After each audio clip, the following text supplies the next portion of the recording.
Bonjour, moi c'est Roméo et je suis très content au fait de partager ce moment avec vous.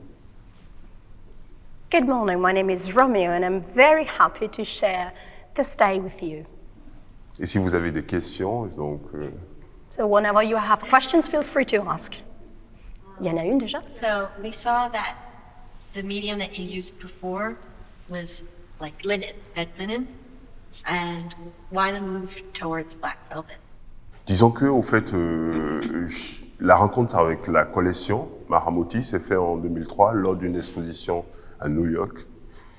Et c'est vrai que pendant cette exposition, le matériau que j'ai l'habitude d'utiliser, c'est-à-dire le drap, c'est ça qui était au fait exposé. Et très vite, au fait, quand la collection m'a contacté, ils sont venus au fait à Toulouse. Et ensuite, ils m'ont fait une invitation pour venir au fait à Reggio Emilia. J'ai pris l'invitation à la fois comme un bras ouvert pour faire des expériences, c'est-à-dire au fait pour changer au fait de ma pratique, parce que quand j'ai visité la collection, j'ai vu pas mal d'œuvres qui m'ont inspiré, notamment l'œuvre de Julien Schnabel qui était fait sur ce médium-là. Et donc c'est à partir de cela que je me suis dit, pourquoi ne pas relever le défi au fait de travailler sur ce matériau à la base qui est fait pour le vêtement et non qui est fait pour les tableaux. Yes, actually, I first have a contact with the collection back in 2003 in New York City. And it is true, like you said, that the material I would use before that was basically bed sheet, linen. But then members of the collection came visit to Toulouse and they invited me to come to Reggio Emilia. And I considered this invitation as open arms and an occasion to change my practice, my approach to the works. So when I came to Reggio Emilia, I had the opportunity to see several artworks. One in particular got my attention. It was a work by Julien Schnabel, which actually was painted on velvet. So I decided, starting from that moment on, to take up the challenge and say, why not using velvet as a medium? Velvet is traditionally used for clothes. And then I said, why not try and using this medium to make art? Donc c'est une sorte de dialogue et de conversation avec les œuvres qui se trouvent aussi dans la collection. And not just that, it is also a sort of conversation between my works and the works that are already present and on display in this collection. I was kind of interested in maybe the process, because obviously black velvet is an unconventional medium to use. So how did you go about kind of creating these artworks? What were some challenges? What did you find maybe different than a conventional canvas? Ça n'a pas été un chemin facile, comme toutes les expérimentations artistiques quand on est au début, parce que j'ai en fait passé du temps à essayer au fait à faire ce que je savais faire naturellement avec le drap. Et disons qu'au fait les 40 ou 50 premières toiles que j'avais fait n'étaient pas du tout réussies. Et ce qui est intéressant au fait dans ce matériau, c'est un matériau qui absorbe à la fois la lumière et en même temps qui rejette certaines parties de la peinture. Et donc, c'est très difficile au fait d'avoir au fait la maîtrise totale dessus. Donc, je trouvais qu'il s'opérait quelque chose presque de l'ordre de l'invisible, parce que des fois ça marchait, des fois ça ne marchait pas. Et aussi au fait la peinture, au fait la durée de séchage n'a rien à voir au fait avec le drap. Donc, pour moi, ça a été à la fois un chemin d'apprentissage et un lieu de l'humilité. I have to say that it was not at all an easy task I embarked on, as it is always the case when you are experimenting with art. So I had to spend a long time at the beginning trying to convey what I was used to doing with linen, with bed sheets, on a different medium. And I can tell you that the very first attempts I made were not at all successful, not at all. So, because first, the medium has this double effect. It absorbs light, but it kind of rejects painting, like the painting. So I really needed to find my time and my way to master this process. And then when I found that I could master a little bit more of my process, then I really embarked on this. And I found like there was this invisible force, because sometimes it would work, sometimes it wouldn't. And with painting, it's always the case. But when I found and when I felt that there was this click, that there's something that kicked in, I really approached my process with humility and with patience. I see that in these paintings you have inserted yourself into these different scenes, but there's always a layer of separation between you and the rest of the paintings in the colors.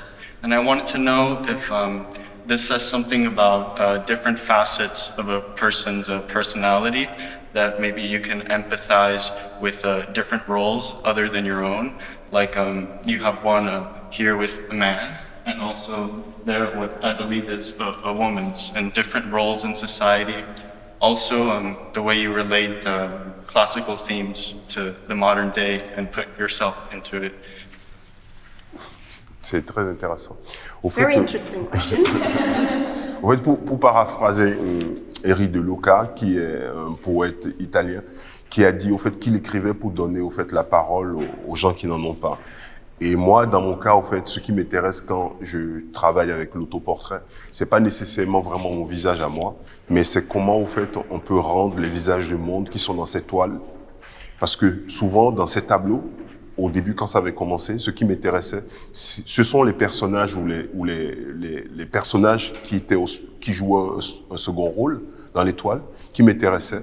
Et donc, du coup, au fait, avec le même cadrage, avec les mêmes dispositions, et souvent même avec les mêmes mises en scène que le peintre initial, j'essayais juste d'inverser, au fait, les rapports, c'est-à-dire le regard, au fait, qui se trouvait dans l'arrière-plan retrouvait, au fait, le premier plan, ce qui inversait complètement même le rôle du spectateur, c'est-à-dire on passait d'un regard passif à un regard actif, c'est-à-dire ce qu'on n'a pas l'habitude de voir dans l'image, c'est ça qui retient l'attention. Après, quand vous parlez de modernité, c'est une chose qui est très intéressante parce que c'est vrai que c'est la première fois, effectivement, comme il en est le cas ici, que j'utilise des images, au fait, normalement des images en mouvement dans le cinéma, que j'utilise au fait en dialogue avec la peinture. Et pourquoi je l'ai fait? Je l'ai fait parce que souvent, au fait, quand on regarde, en fait, aujourd'hui, on est assailli par des images, on consomme constamment des images, mais il y a une vraie culture des images, au fait, et les images sont toujours créées par d'autres images, et notamment dans la cinématographie de Pasolini, on peut se rendre compte que souvent, quand Pasolini montre une scène dans ses films, c'est une scène qui parle toujours d'une autre scène. Donc, il y a beaucoup de références. Et c'était intéressant pour moi, par exemple, de confronter à la fois Pasolini et le Caravage, et de confronter la scène que vous avez montrée derrière, c'est-à-dire celle de Léo Carras, qui est un réalisateur français punk, qui est le contemporain de Godard, parce que je trouvais intéressant que le cinéma, pour moi, c'est ce qui m'a fait découvrir les premières fois l'art, non? Parce que c'est le médium le plus populaire. Et en étant, au fait, habitant, au fait, en Afrique, on n'a pas forcément accès au musée, mais c'est pas le cinéma, au fait, moi, je suis venu à l'art. Donc, pour faire cette exposition, j'ai choisi, au fait, toutes les captures d'écran, les images, parce que j'en accumule beaucoup, qui ont constitué en tant que la personne que je suis devenu en tant qu'artiste. Et donc, j'ai essayé de le mettre en avant en sélectionnant une partie de ces images-là. Donc c'est une sorte de Madeleine de Proust, un autoportrait en creux. Voilà.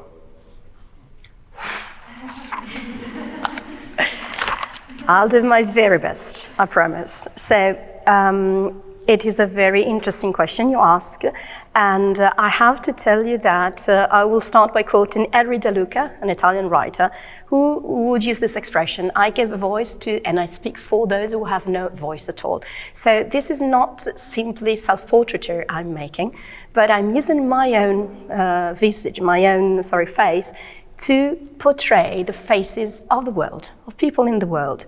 And this is what I find interesting in particular in my paintings, because I normally take the characters who are in the background, so not in the foreground, and I try to use the same frame, sometimes the same scene, the same position of the different people and characters in the scene, but I kind of turn them upside down in this sense. Those who are in the background come in the foreground.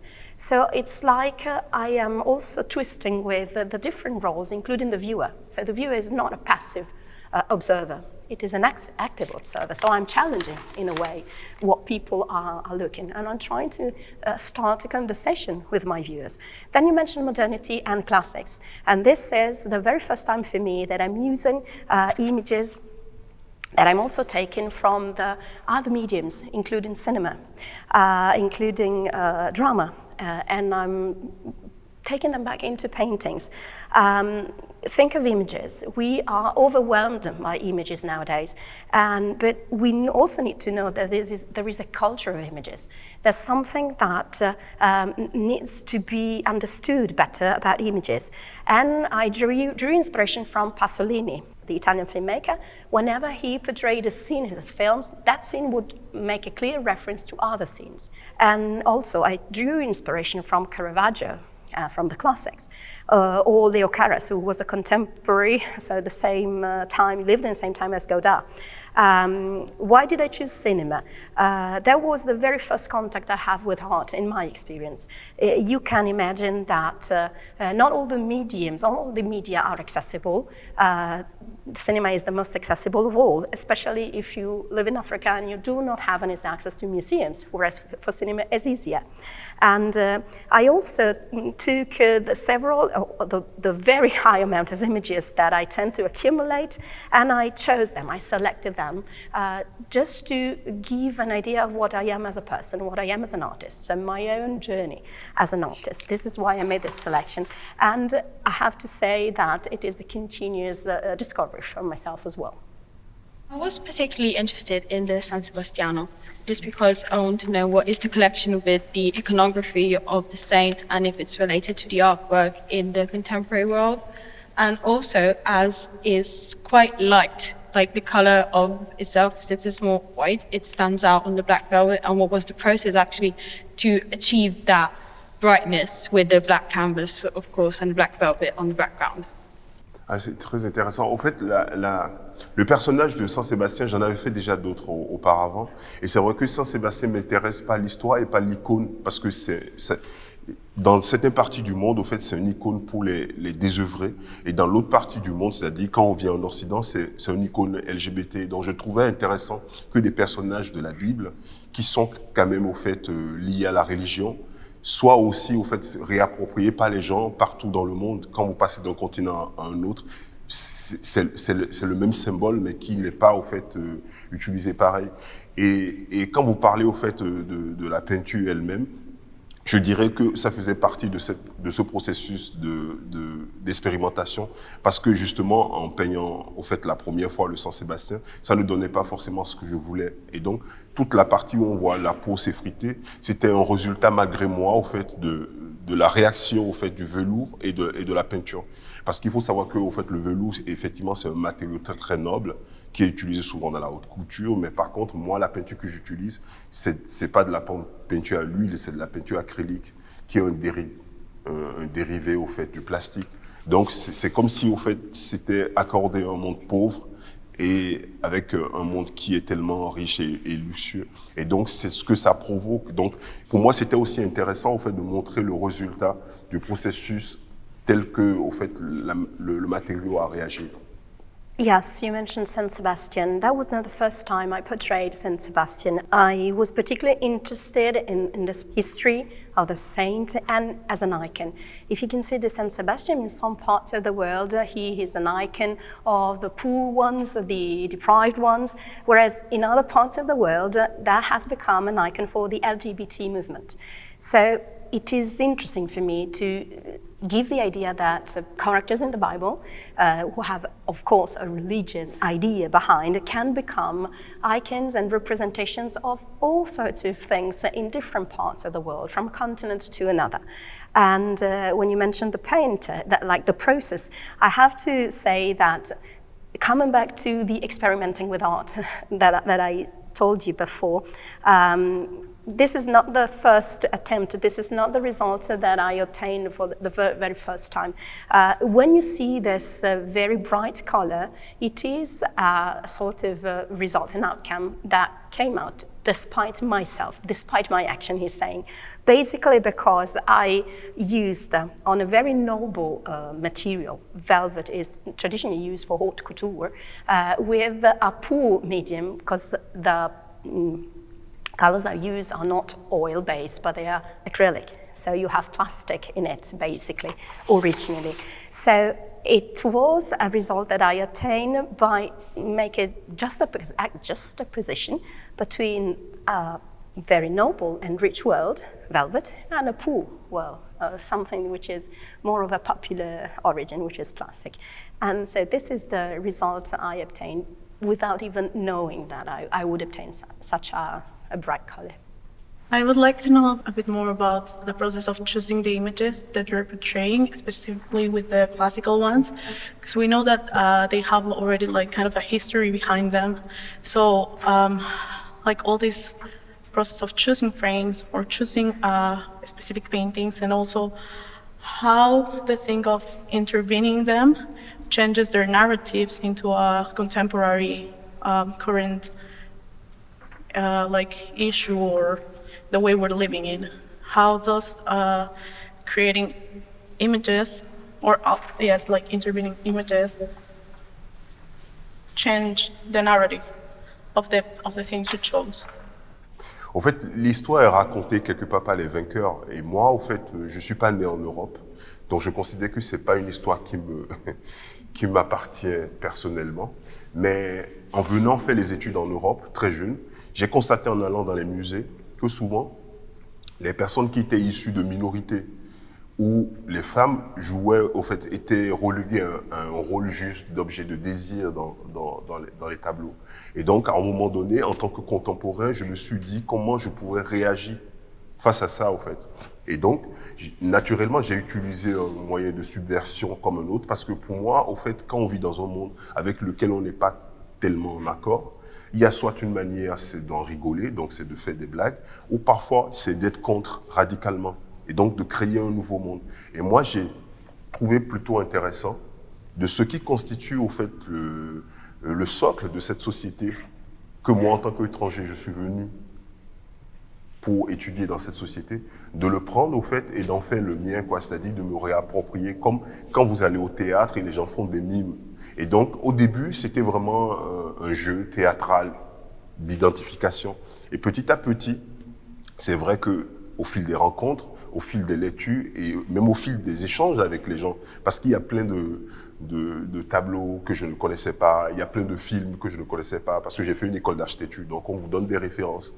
Et c'est vrai qu'au début, quand vous lisez les livres ou quand vous regardez ces films, ça paraît tellement si distant parce que de la culture d'où vous venez, au fait, mais en même temps, vous êtes obligé parce que quand vous êtes étranger, c'est-à-dire, pour moi, l'altérité, c'est quelque chose qu'on part d'un point A vers un point B, mais on perd quelque chose du point A quand on va vers le point B, mais il y a quelque chose du point B aussi qui nous enrichit. Et donc, à la fin, au fait, ça crée une forme d'hybridation parce que quand je retourne chez moi au Bénin, je ne suis plus vraiment le Béninois que j'étais quand j'étais là-bas. Et en France aussi, je me suis rendu compte que j'étais pas non plus, à force, même si je suis resté 20 ans, je ne serai jamais un Français.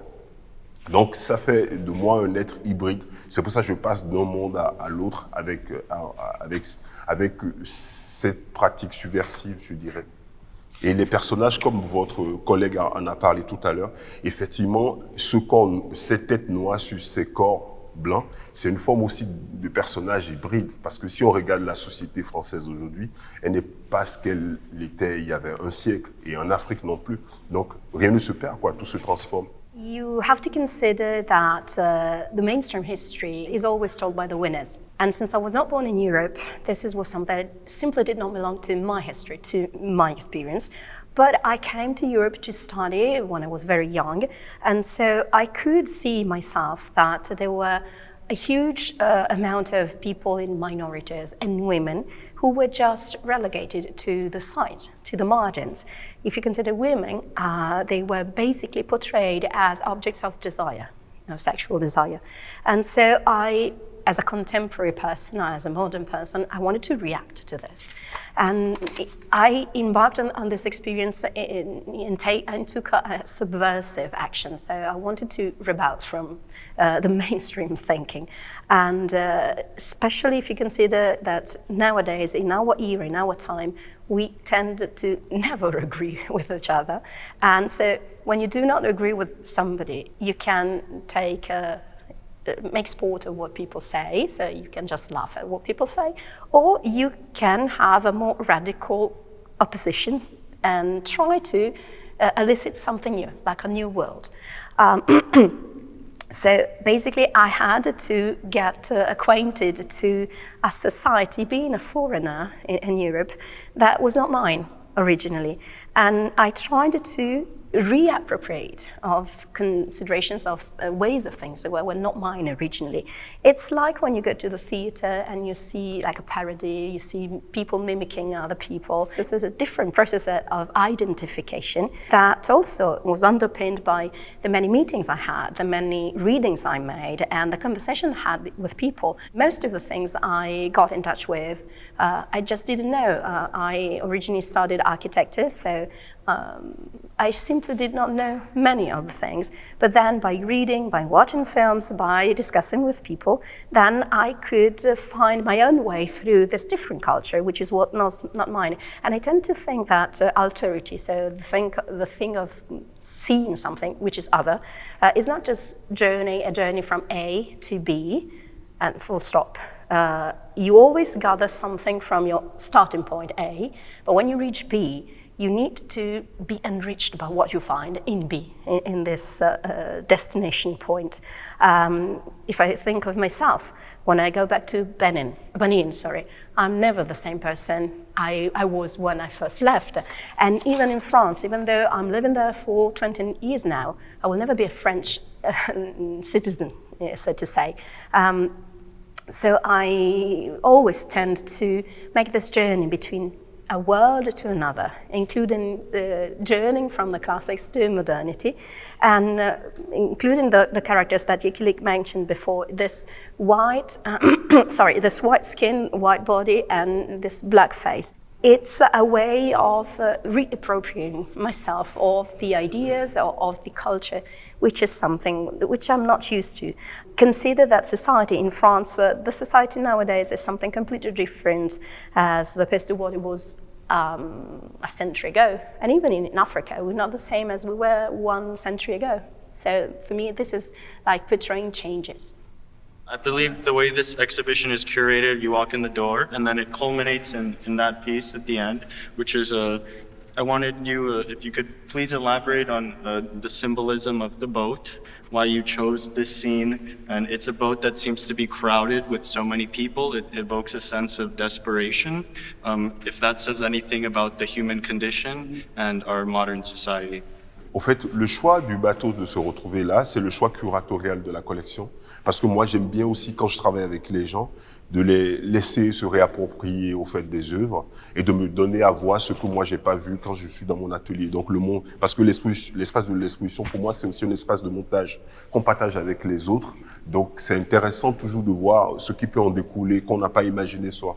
Et c'est vrai que quand vous parlez de cette toile-ci, c'est un tableau de la Croix, qui s'appelle au fait le naufrage de Don Juan, je crois, et qui rappelle notre grand tableau qui est le radeau de la Méduse que j'avais déjà fait.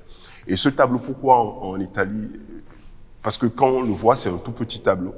Si je l'ai agrandi, c'est par rapport au fait à la matière, parce qu'il y a toujours cette histoire de théâtralité de l'échelle humaine qui m'intéresse. Et aussi, c'était une manière au fait de rendre hommage à Henri de Luca, qui a écrit un livre de poésie qui s'appelle Solo Andata, elle est simple. Parce que, sincèrement, l'Italie, c'est un pays que j'adore, que j'ai découvert. Je dis souvent, au fait, que j'ai ma première vraie rencontre avec la beauté, je l'ai fait, au fait, en allant au Panthéon.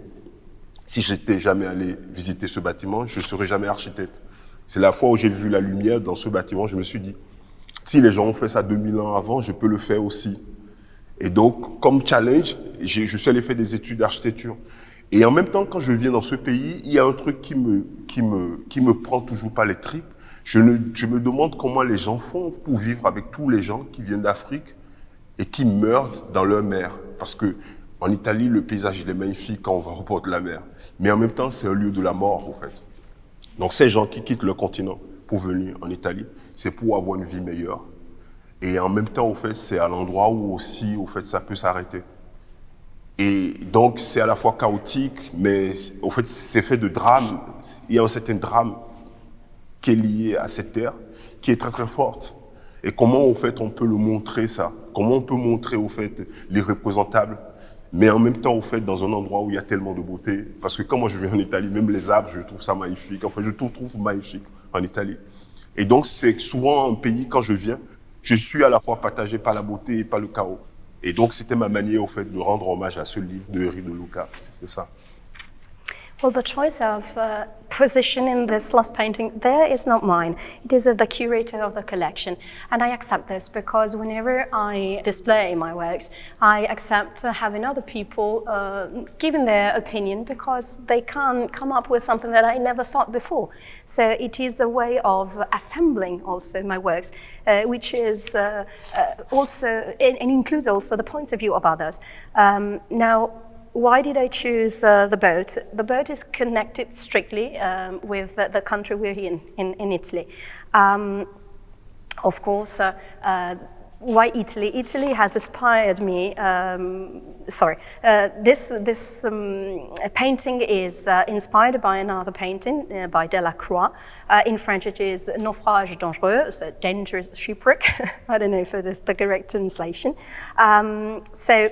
I'm always interested also in natural size. So it was a very small representation which I had to enlarge because I wanted to give this idea of natural size, of theatre as well. But it was also a tribute to the Italian writer Henri de Luca, who wrote a book of poetry whose title is Sola Andata in Italian, so it's a single trip, not round trip. Again, why Italy? I wanted to pay tribute to this country because I decided to become an architect first when I first visited Italy, and in particular the Pantheon. And I wondered if people were able to create such a wonderful building 2,000 years ago, why not try? So I took up the challenge and I started my studies in architecture. And so when I visit Italy, I'm always shocked by the idea, and I question also myself by saying, how can these people in Italy live with so many Africans, knowing that, well, the landscape in Italy is fantastic. The sea in Italy, the Mediterranean Sea, is very beautiful, but it is also a place of death. It is a place of burial, unfortunately, because many people who live in Africa, they are just looking for better living conditions, but they find death in the waters of the Mediterranean seas, and this is a tragedy. So I wanted to play with drama. I wanted to play with portraying something which is, of course, a desperation, and it is strictly connected to this territory, this country. I try to find a way to show the desperation, to show how there is a sort of matching between extreme beauty. Everything in Italy is beautiful to me, including trees that when I look at the landscape, everything's wonderful, but it is very chaotic as well. So it was my personal attempt to portray beauty and chaos together. On pourra passer à l'autre salle, à l'autre petite partie. Ok. Oui, c'est bon. Ouais, les ça va.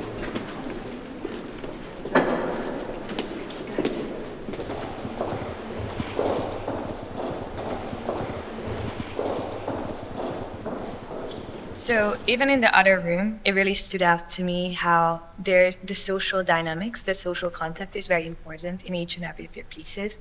First of all, a lot of them represent groups, and it's kind of boiled down to the basic composition. It's only bodies interacting with each other. And even when it's a solitary figure, there's a very engaging gaze, so I feel like it invites a dialogue. So I wanted to ask you, what is your personal stance on human connection? Like, how do you draw inspiration from it, both as a person, as an artist? And how does it appear in your work? Why are social dynamics so important to you? C'est très intéressant ce que vous avez dit, je n'avais pas pensé. Au fait, disons que moi, en tant que personne sociale, parce qu'on est tous des êtres sociaux, c'est que moi, j'ai vraiment du mal avec les êtres humains, à appartenir à un groupe. Par exemple, quand moi j'étais petit, j'étais un enfant un peu mutique, très timide, même un peu maladif. Et donc, forcément, depuis l'enfance, j'ai très vite perçu dans le regard des gens que quand vous êtes différent, c'est très, très compliqué de faire partie au groupe humain. Et donc, j'allais très vite me réfugier souvent, au fait, dans la cuisine, là où se trouvaient souvent les femmes, parce que je trouvais une espèce de protection auprès de mes tantes, de mes mères, parce qu'en Afrique, quand même, on vit souvent dans des grandes maisons et tout.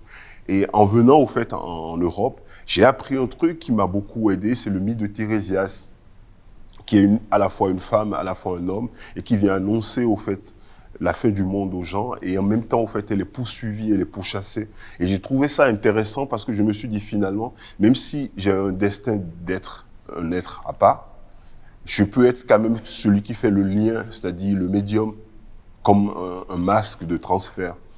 Et effectivement, dans les images que je choisis souvent, la première chose que je me suis rendu compte qui me touche souvent, c'est l'interaction que les gens ils ont entre eux.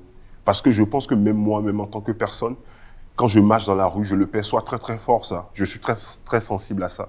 Et si dans cette toile-ci, j'ai choisi par exemple la danse, c'est que encore une fois, j'ai découvert au fait Pina Bausch en regardant le film d'Almodovar, Habla con ella.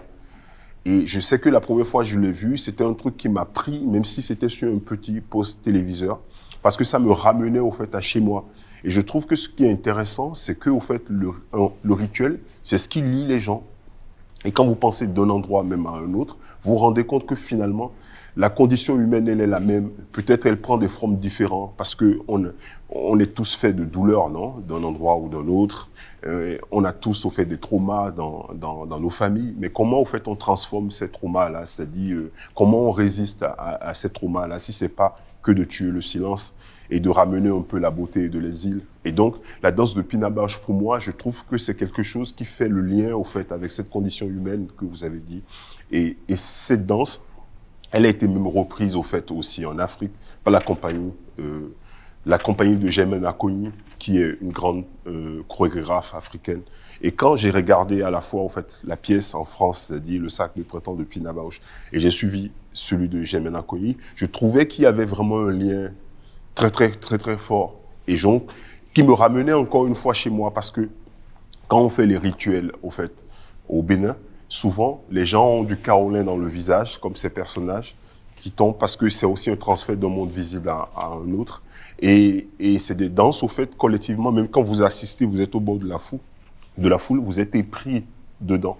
Et je trouvais intéressant, au fait, oui, de faire le lien, au fait, enfin, de jeter un pont entre l'Europe et l'Afrique. Parce que souvent, quand on en parle souvent comme deux continents distincts, alors qu'on a tellement d'histoires, au fait, qu'on a partagé dans le passé ensemble, je trouve. It is very interesting what you asked, and I have to say that as a person, like you asked, I consider myself as a social individual. We're all social beings, basically. And I experimented myself very early in my life this difficulty in feeling and belonging to a group. When I was little, I was very shy, I did not intervene much, and I was not very healthy either. So I immediately could see in how other people would connect and relate to me that I did not have a place of myself in a group. So I tried to seek refuge in the big kitchen at home, where normally women would work. I kind of looked for the protection of my aunts and mothers. In Africa, you have to say that we live in big houses with big families. So when I came to Europe, I learned something that really helped me. And it was the myth of Tiresias, who would announce the doom, so the end of the world, but she was also pursued. So in a way, that was a metaphor of trying to find a connection, so trying to bridge a gap between two opposing sometimes worlds. So like you mentioned, I normally choose groups of people, and I'm very interested in the interaction between these people. Of course, I can tell you that interaction between human beings is part of our everyday life. I myself really feel on my own skin this gaze of other people whenever I walk around and I'm hanging around. And so I chose dance as a medium to represent this group of people. I was inspired by the works of Pina Bausch, who I first got in touch with, look in the film by Almodovar, Habla con ella, speak to her, I guess. And he immediately brought me back to my home country, to where I lived, because it reminded me of the rituals, which are real connection between people. And even when you're traveling from a place to another, we all share the same human condition, the same social condition, even though, of course, in different shapes, in different formats. But everybody is suffering. Everybody has got traumatism, has been traumatized somewhere. So my own task was to kind of react and find a way to speak up for not just being hidden in silence like I used to be or to do when I was a child. So I was also inspired by this dance I could assist by an African very famous choreographer, Germaine Akoni, who was again inspired by Pina Bausch. And he, again, when I saw the scene, I thought of my origins, of my home country.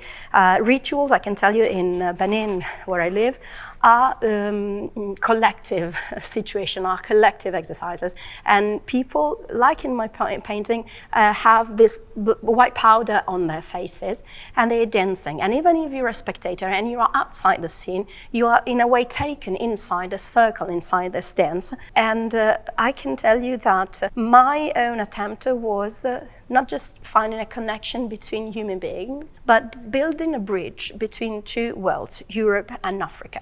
We tend to consider them as two separate continents, but we need to think that we have lots of common histories and connections which are traced back to like day one in life or day one in the world. So it's prominent that on the artworks, the social element is prominent in the artworks, and it's really interesting to me the fact that they're juxtaposed right next to religious icons on a way and figures, but I also feel like the artworks could be used in order to raise awareness about social and contemporary issues and matters which our society has, but also the techniques used in order to express all those matters on the canvas. It's really interesting to me, and I'd like to ask if that was a natural process, something that came out really normally, or if it was part of a rather experimental process. Disons que, au fait, c'est le fruit d'une longue expérimentation parce que, au fait, à la base, moi, j'avais l'habitude de travailler souvent avec des matériaux qui ont déjà une histoire derrière elles. Tout comme quand je travaille avec des archives qui ont déjà une histoire. Moi, j'aime bien l'histoire qui sont liées aux choses. Et c'est vrai que, au fait, par exemple, par rapport, dans le cas du drap, le drap, souvent, je le plongeais, au fait, dans des élixir. Et donc, de réparation. Et après, au fait, quand je le récupérais, je le séchais. À partir des tâches, je commençais, au fait, à dessiner dessus. Et celle-ci, c'est vrai que c'était plus compliqué parce que le matériau en lui-même était très, très beau. Et quand je le regardais, donc, avec cette souplesse et la profondeur du noir, j'avais presque, au fait, immédiatement eu au début une peur de me confronter à ça. Et disons que ça a pris du temps parce que à la fois c'était un cheminement au fait d'apprentissage, mais en même temps c'était un cheminement au fait de découverte au fur et à mesure que le processus au fait avançait. Et je pourrais pas dire au fait que c'était le même rapport que j'ai eu avec le drap, mais je pense qu'il s'est passé quelque chose de fortement spirituel dans au fait la rencontre avec ce matériau. Puisque même en appliquant des couches de peinture, il y a des parties au fait qui rejettent naturellement la peinture en fonction du tissu, parce que il y a deux sortes de velours différents ici, c'est-à-dire il y a le velours, celui-ci avec du viscose, et l'autre qui est avec de la soie, et il ne réagit pas du tout pareil par rapport au fait l'un comme l'autre. Et en même temps, au fait, si vous voyez bien au niveau des visages, au fait, ce qui fait qu'au fait, on est obligé au fait, de ne pas appliquer trop de peinture, contrairement au fait, au drap où je pouvais superposer beaucoup de couches. Et en même temps, la couleur, ça la rejetait. Donc, je trouvais que c'était intéressant entre la part d'absorption, c'est-à-dire comme un miroir, et la part de rejet, c'est-à-dire le reflet de ce qui, au fait, du substrat, du restant, quoi. Comme si ça rejetait une part de déchets du monde vers l'extérieur. Donc, pour moi, ça a été vraiment un apprentissage, parce que c'est tout nouveau d'utiliser ce matériau. Et certainement, je ne serais pas venu visiter la collection et voir ce tableau de Schnabel. Peut-être j'allais jamais, au fait, travailler sur ce matériau. I can tell you that that is the fruit of a long experimenting phase. First, because the materials are used to use, basically, where something with a history behind. I like, for example, the idea of getting inspiration from the archives, from history. And these materials I used had a close connection with something different in the past. And I first started with the linen or the bedsheet, and I used to plunge them in this elixir bath. And then when I took them out and let them dry, there were marks, there were stains that would remain, and that were the starting points for my drawing. With this material, that was completely different process.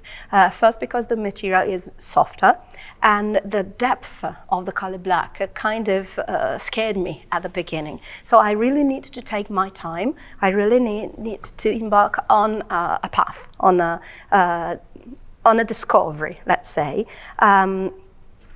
Again, this for me was a way of learning something different, learning something spiritual, because the very first time I got to learn, or I got in touch with this material, it was a complete surprise for me. The idea of superposing different layers, layer on layer of painting, like I used to do when I used linen, that was completely out of question with velvet. In this exposition, this display, I'm using two different kinds of velvet. One is mixed with viscose, and the other one is mixed with silk. And they have completely different reactions when I apply painting on it. For example, when I am drawing the faces, I can never use too much painting, too much color, because of the reaction of the material. And therefore, there is this idea of a mirror, because a part of the material would absorb the colors, would absorb the painting, but other parts would reject. So it's like a reflection or something that is given back to the viewer. And it is a way of, I developed this idea of the waste. So the material is given back the waste of what we do not want in this society. But again, this was for me like a learning process. I was an apprentice, so to say. And I would never have embarked on this if I hadn't visited this collection before and got in touch with the works of Schnabel, who was the first to use this material.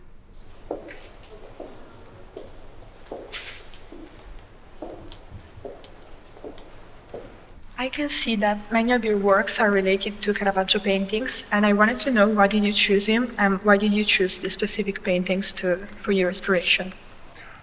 Disons qu'au fait, l'histoire de la rencontre avec Caravage, ça dure depuis quelques années. Parce que si j'étais un amateur des films de Pasolini, qui a repris des scènes de Caravage dans ses films, et moi j'ai découvert plutôt le Caravage au fait à Rome. Et ensuite, au fait, j'ai acheté au fait la biographie du Caravage et j'ai lu. Et ce qui m'a plu, c'est à la fois au fait sa vie qui était un chaos complet, c'est-à-dire une succession de chaos, et par rapport à ce qu'il au fait aussi faisait dans ses peintures, c'est-à-dire il avait choisi une branche de la religion de représenter des personnages de la Bible, pas des personnes populaires. Donc il y avait une volonté, comme au cinéma, de toucher le plus de personnes possible. Parce que les gens qu'il représentait, c'était des personnes comme vous et moi. Et je trouvais intéressant justement dans l'exposition, quand le mot Pasolini est venu dans la tête, à travers les captures d'écran que j'avais fait des différents films, de mettre au fait le Caravage au fait en miroir au fait avec Pasolini, parce que je trouvais que les deux personnages partageaient un peu la même biographie, non? C'était des laissés pour compte. Et en même temps, en fait, entre ce qu'ils faisaient dans leur vie et ce qu'ils professaient, il y avait une différence. Donc, c'était des destins un peu chaotiques. Mais c'est deux personnes qui ont vécu à 400 ans de différence, mais qui ont photographié, à mon avis, au fait, la condition humaine comme elle est encore d'actualité aujourd'hui. Parce que ces deux artistes inspirent beaucoup d'autres artistes aujourd'hui. Et quand vous allez en Afrique, notamment dans les églises, on reprend souvent des peintures d'église. Et je sais que c'est un artiste qui est aimé partout dans le monde. Parce que quelque part, il est représentatif aussi au fait de ce que représente un artiste, quoi. Autant que Pasolini, parce que Pasolini a beau décéder dans des conditions qu'on sait, mais encore aujourd'hui, c'est un artiste un poète d'ailleurs, qui inspire beaucoup d'autres. Yeah, so of course, my first encounter with Caravaggio dates back to several years ago. I told you that I drew inspiration from the films by Pasolini. Pasolini would replicate some of the scenes of Caravaggio paintings in his own films. But my very first connection with Caravaggio was in Rome, where I could buy the biography of the master, Caravaggio. Then I read it all, and I was shocked by the chaos that reigned in Caravaggio's life. Also, his idea of including a representation of all the characters in the Bible, not just the main characters. He decided, so there was a will behind this choice, to represent as many people as possible, but common people like myself and you. Also, when I thought of the different screenshots I took from the films of Pasolini, the idea kicked in of constructing, of building this mirror between these two people who had a very similar life biography. They both were outsiders, basically, and their life and what they professed, so their credo, was also very, very, very similar, very connected. So even though they lived at a distance of 400 years from one another, the way they portrayed the human condition is still contemporary, is still inspiring by the ways contemporary artists. In Africa, we tend to take inspiration from the paintings that are found in churches. And I can tell you that Caravaggio is world-renowned, but also very appreciated in all parts of the world. And he continues to inspire many, many artists. So the same can be said by Pasolini. Even though he died in the conditions we all know about, he himself was an artist and also a poet, in my personal point of view. My question will be about, again, the medium, the velvet. I'm curious about possible alterations that the medium can present to the work, because it's sort of paint on a piece of clothes that can be dried and then potentially, maybe, fall out. Do you think it might be also potential elaboration of the work, or it can give more like ephemeral meaning to the work as well? I'm very curious about your opinion. Thank you. Ah, c'est intéressant ce que vous venez de dire, parce que en fait, on fait une autre exposition quelque part où on a fait des cartes à gratter, et l'idée, au fait, c'était de gratter, au fait, une peinture et de tomber sur une autre peinture en bas. Donc, cette idée, au fait, du temps qui passe, au fait, de quelque chose qui change d'état, c'est-à-dire la métamorphose, c'est quelque chose qui m'intéresse beaucoup, parce que pourquoi j'utilisais les draps? Au fait, les draps, tout le monde, quel que soit où vous passez dans le monde, on a une expérience des draps, au fait. Parce que la nuit, quand on se dort, on se couvre avec des draps. Et moi, j'utilisais des draps, par exemple en France, que les jeunes filles utilisaient quand elles faisaient les trousseaux de jeunes filles, quand elles devaient se marier. Parce que j'ai toujours trouvé ça, au fait, à la fois beau, mais à la fois dramatique, le mariage. Parce que quand on se marie, je me suis posé la question pourquoi on perd son nom pour le nom du mari vers lequel on va, alors que c'est censé être quelque chose qui nous augmente, pas quelque chose qui s'enlève de nous. Et ça, en même temps, c'est quelque chose qui fait penser, en fait, à l'expérience de quelqu'un qui migre d'un endroit comme un autre, c'est-à-dire la question de l'altérité. Et je trouvais que quand on dormait dans le drap la nuit, tous les flux, tous les dépôts qu'on peut y laisser participent aussi, au fait, à l'histoire de ce drap, de ce drap-là. C'est pour ça, justement, que le drap, j'utilisais des draps que les gens ont déjà utilisés auparavant, et avant de le transformer, c'est-à-dire de peindre dessus, je le plongeais dans de l'élixir. Mais si je le ramène au fait encore à la culture d'où je viens, c'est-à-dire la culture fond, nous avons des rituels aux naissances, pendant qu'on passe de l'enfance à l'âge adulte, pendant les décès, pendant les anniversaires et les mariages. Et souvent, dans ces différents temps de la vie, on procède au fait à des rituels. Et notamment, il y a un rituel de changement de vie qu'on appelle à l'avant, où quelqu'un, au fait, qui est dans la société, donc qui a des problèmes dans la société, quelqu'un d'autre qui est un maître fa, lui fait de la géomancie et lui dit comment il peut passer de cette vie-là, où elle est malheureuse, à une autre vie plus meilleure.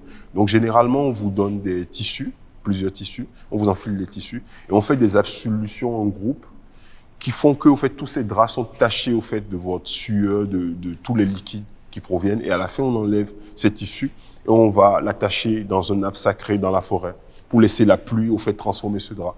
Et la première fois, moi, j'ai assisté à une scène comme ça m'a fait penser, au fait, à la Véronique, à la Vera Icona, cette histoire dans la Bible où, au fait, Véronique était partie, au fait, essuyer le visage de Jésus, donc a laissé la trace dans le tissu. Et je fais le lien pour ça, avec ça. Pourquoi? Parce que pour moi, le velours, c'est un matériau qu'on porte. Et pour moi, en fait, ce qu'on porte, c'est la première maison, en fait. C'est notre maison. C'est ce qui nous laisse. En fait, c'est une maison sociale, en fait, le vêtement.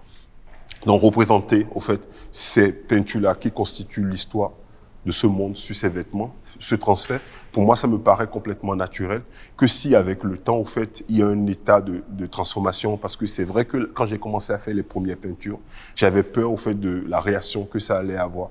Mais finalement, je me suis dit, au fait, que même s'il y a quelque chose qui se perdait, ça faisait partie du processus aussi, au fait, de la peinture. Donc, c'est quelque chose qui m'intéresse beaucoup, la notion de la paix, du transfert aussi, de ce qu'on peut gagner, de ce qu'on peut perdre.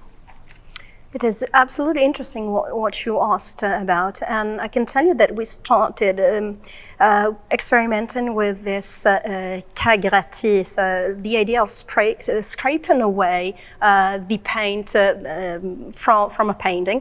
And I can tell you that it took time for me to get acquainted to the medium and to the process as well, and to the materials that I chose. I started early on with linen, with bed sheets, because I think that this is part of everybody's life.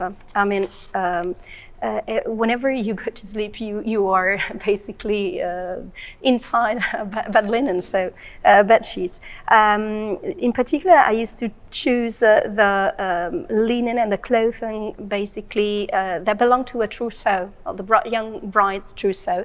And I was particularly interested in the idea of marriage as something that deprives women of their maiden's name. So when you get married, the woman normally takes the husband's family name. Whereas if you consider marriage is something that it is a connection, not something that should deprive one element of something that belongs to her in particular. And this reminded me of this idea of migration, so changing of destination, changing of origin and alterity once again. And I used these bed linen, and I was particularly interested in the idea that in every single material we leave traces. For example, when you sleep in bed sheet, small molecules of your skin would stay there, some particles, air, etc. So I told you that I plunged this linen in this bath of elixir. And of course, this reminded me of the rituals that are very peculiar to my own culture, the voodoo culture. You need to know that in Africa, in my culture, you undergo specific rituals at every particular step in your life. When you're born, when you move from childhood to adolescence or adult life, when you die, when you are married, or for every birthday anniversary. So this reminded me of the different steps. And the fact that you could have something that could help you go successfully through the transition between these different moments in life.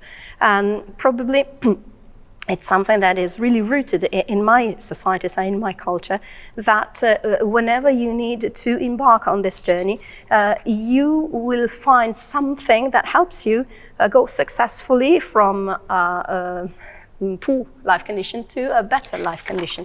And in my culture in particular, the person being the subject of the ritual would be covered with fabrics, different fabrics, fabrics that would have been used by other people, so they would bear the traces of their sweating or of their skin, etc. And then all these fabrics would be hung to a sacred tree in the forest, so that the rain would come and then wash and then purify the different fabrics.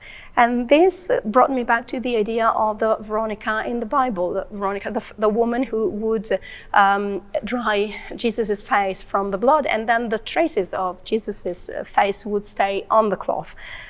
So for me, it was kind of the same with velvet. Why? Because velvet is something used to produce things that we wear on.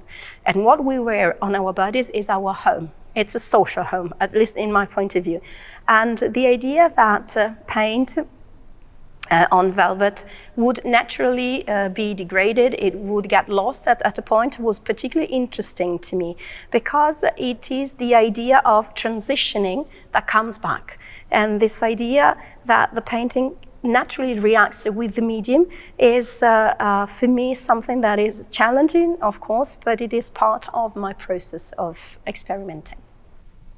I'm not 100% sure how to phrase the question, but I'm interested in kind of your background, because you mentioned architecture, and I'm interested in how this kind of still influences your artistic practice and why you chose painting.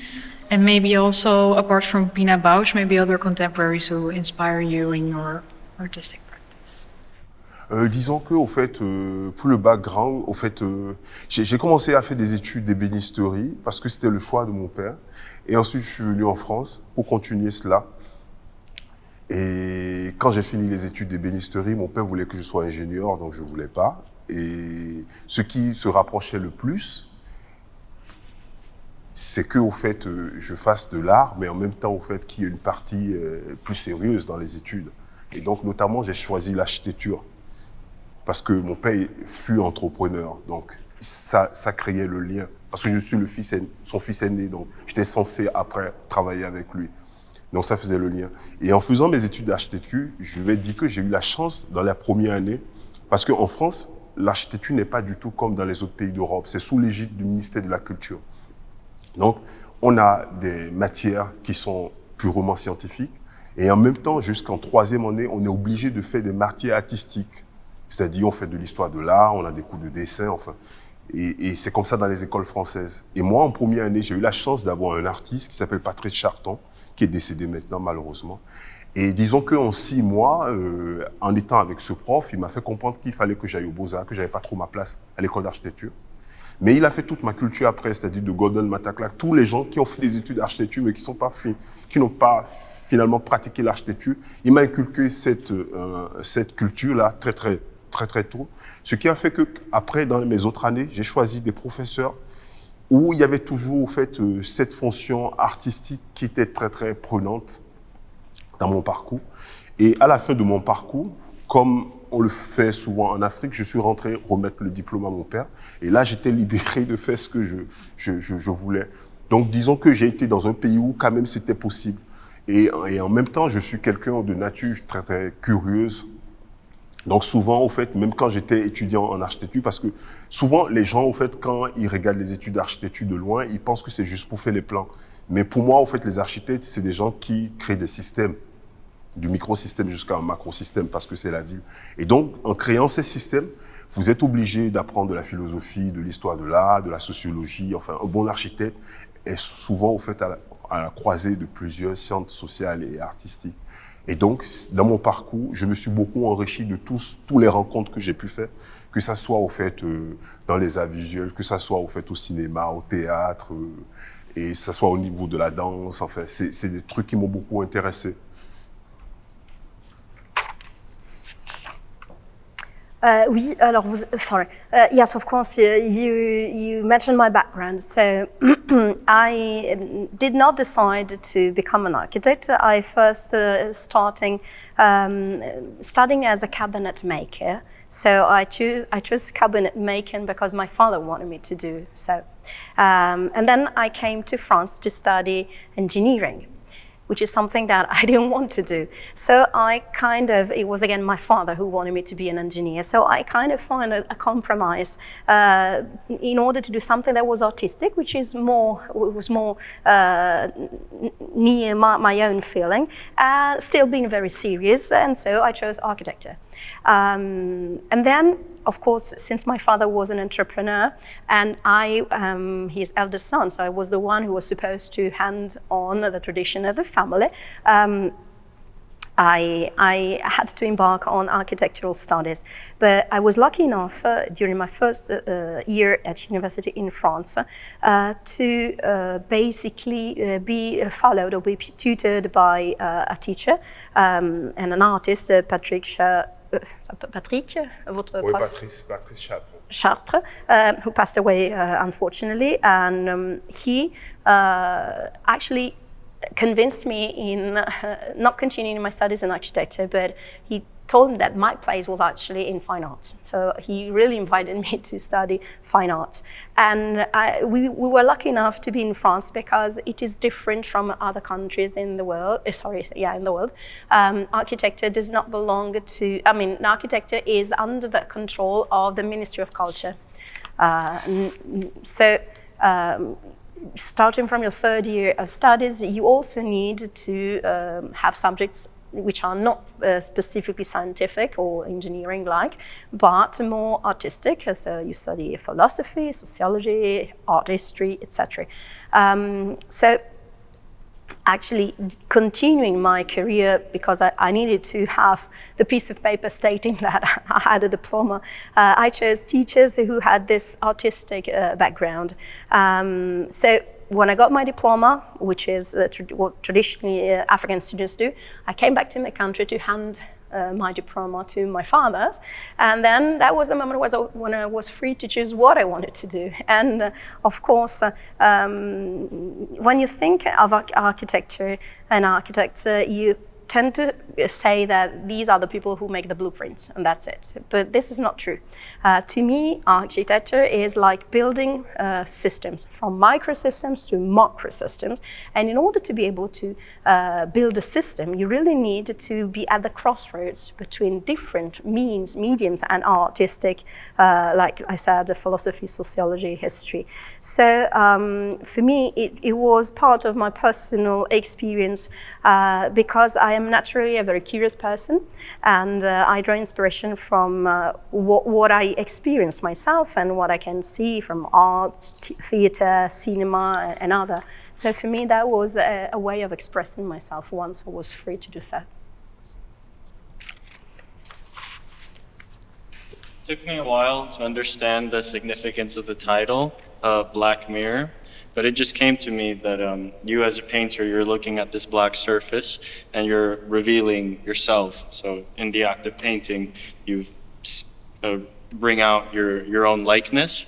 And I wanted to know if after you've painted so many images of your own face, if this was a sort of an act of soul seeking for you, if it's something you've always felt an urge to do to understand the world through your own likeness and your role.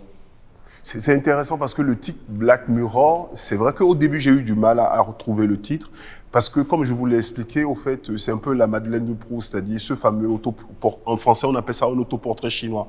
Quand on pose des questions aux enfants et après, à travers les questions, on fait le profil. Et donc je ne trouvais pas le mot exact pour traduire ça. Mais quand vous parlez des reflets de l'image, ça me touche parce que la première fois, au fait, vous savez, il y a un truc qui m'a toujours touché quand vous allez à Venise et vous prenez le bateau, c'est le reflet, au fait, des façades dans l'eau et même dans la nuit. Vous voyez, la nuit, au fait, il y a toute l'architecture, l'ordonnancement des façades avec les lumières dans les intérieurs qui reflètent dans l'eau. Et je ne sais pas, mais quand vous avez le velours moiré, c'est ce fameux velours, en fait, quand vous le touchez comme ça, il change parce qu'il devient blanc d'un côté et quand vous le remettez dans... Et donc, je partais de cette image et je me disais, au fait, comment je pouvais, au fait, trouver un mot qui va signifier tout ça en un mot. Et c'est vrai, comme vous l'avez dit, qu'il y a ce truc de l'image, au fait, que ça reflète, et il y a cette profondeur qui est due, au fait, au matériau, dont j'ai trouvé naturel, au fait, de trouver, enfin, comme titre, Black Mirror, en partant du matériau, en partant du reflet, de ce que ça donne à voir et de ce que ça cache. Et en parlant, au fait, des autoportraits, au fait, dans l'étoile, comme je vous l'avais dit, au fait, moi, c'était une idée pour moi de m'identifier par rapport à ces scènes.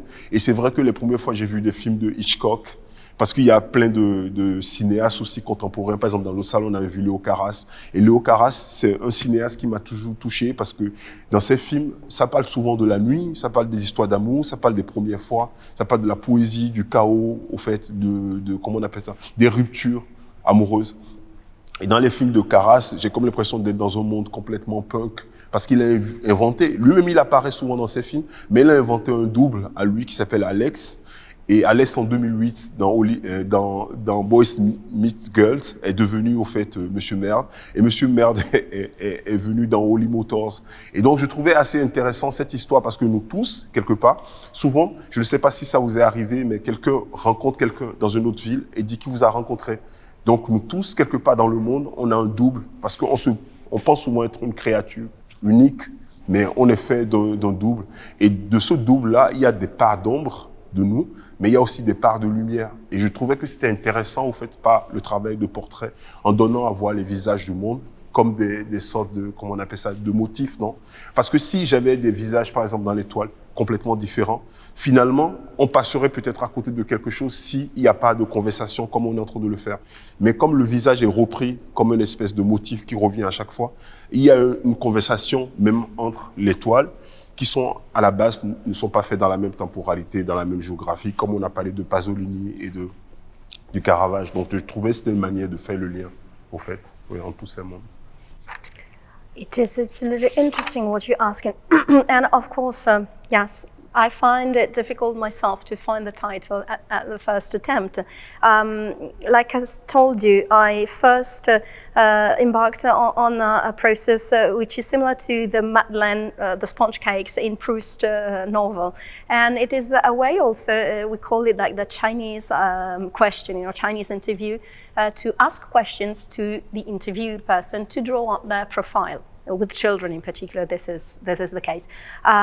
So I really liked the idea of reflection. And mirror was the one thing that could absolutely express this idea. A reflection and also a way of conveying a message to the viewer, so that the idea of putting my face as well on the pictures could create a dialogue between me and the people who are observing my works. I was particularly overwhelmed by the fact that there's this game or this reaction of light on black velvet. If you swipe your hand on the velvet in one direction and then in the other direction, it changes of color. It becomes darker in a sense and more white in another sense. And this is something that really, really interpelled myself. I mean, that spoke to me. And I found it particularly natural with this medium. So the idea of black mirror, then I just had to put it together. And the idea of reflection, the material in particular is not just what you see, what is reflected, but there is also a part which is hidden by the material itself. And yes, the idea of self-portraiture, so my face, which is a recurrent motif, so something that comes in all the pictures, is a choice because I also wanted to convey this idea of identification with the scenes that I am portraying. I was inspired, like I said, by different filmmakers. It could be Hitchcock for some cases. It could be Leo Carras in other phases. This is a particular filmmaker who would build their scenes during night. They would portray love affairs or the first times, also breakups between lovers. So I found he had a very punk way of expressing himself. And he invented also a double, so an alter ego who's called Alex. And in a film dating back to 2008, boys meet girls, so this person is actually meeting. So it is a very strange encounter, and it is something that really made me think that we all have doubles in our lives. I don't know if you have ever had occasions to be asked, were you in that place in that particular moment? Because I think I saw you, and that was not the case. So it's the idea of someone who resembles so much to you, is very similar to you, and so it is your own double.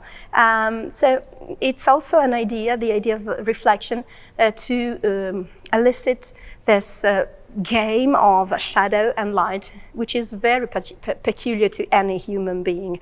And the fact that my own face is portrayed in every painting is because I wanted to create a dialogue with the viewer. If it were different faces in different places, then you would just pass by and never been questioned, never been interested in starting a dialogue with the art.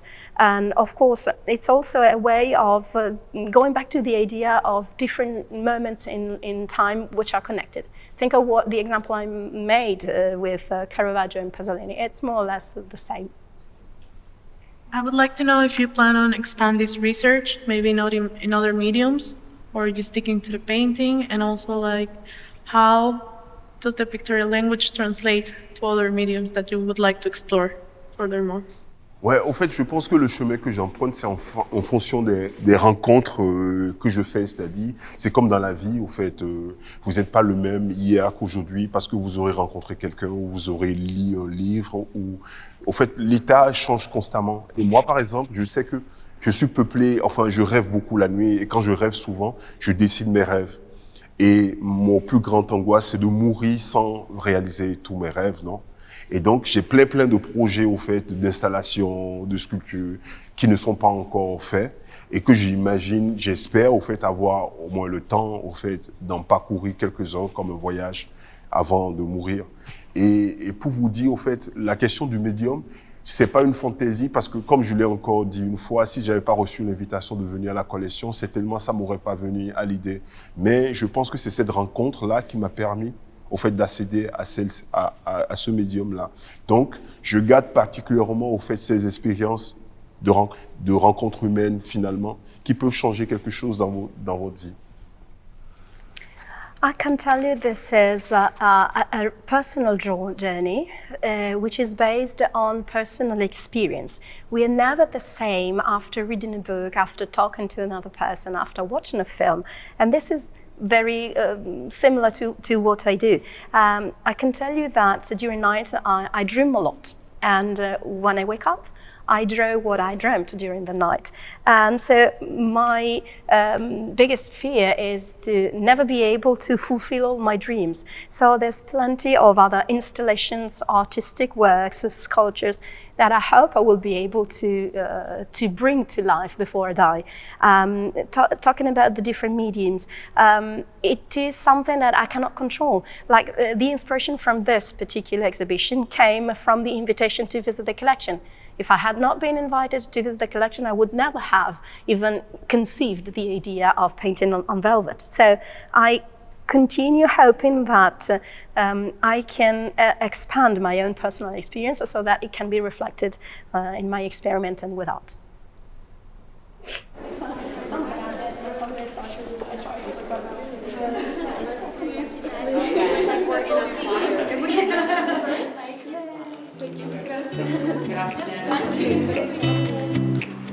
Grazie.